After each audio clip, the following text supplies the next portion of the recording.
জয়গুরু। আমরা আমাদের সন্তানদের ঠাকুরের সাথে কেন যুক্ত করব?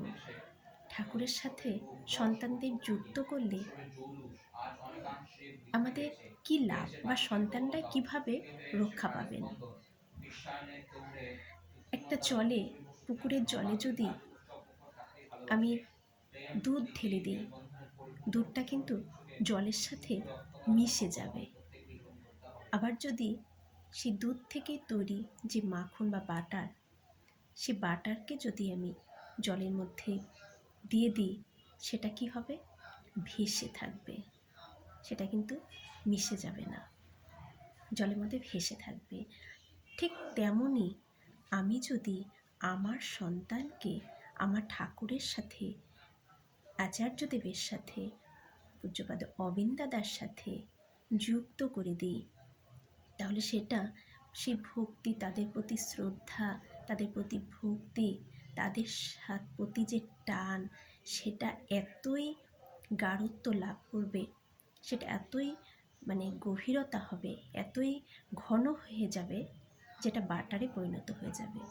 তখন সন্তানটা বড় হলে বাইরে তাদের পড়াশোনাই হোক, চাকরি সূত্রেই হোক, তাদের বাইরে থাকতেই হচ্ছে এখন।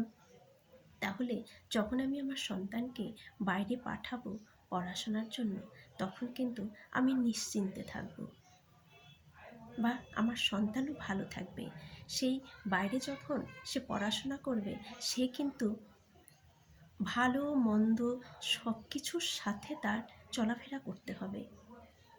সে বাটারের মতন ওই খারাপ বা মন্দের সাথে মেলামেশা করলেও সে কিন্তু ভেসে থাকবে, তাদের সাথে মিলিয়ে যাবে না। সে নিজেকে কন্ট্রোল করতে পারবে খারাপ সঙ্গ থেকে, খারাপ অভ্যাসের থেকে। তাই আমরা প্রত্যেকেই আমার সন্তান যেন ভালো থাকে, আমার সন্তান যেন সব থেকে ভালো হয়, সেটা সব বাবা মাই চেয়ে থাকেন।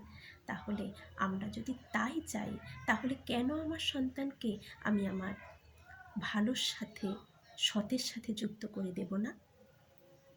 আমরা সকলেই চলুন প্রত্যেকে সন্তানকে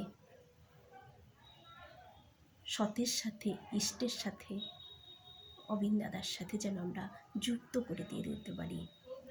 তাদের ভবিষ্যৎ জীবনটা যেন সুন্দর থেকে সুন্দরতর হয়ে উঠতে পারে, ওরা যেন ভালো থাকে।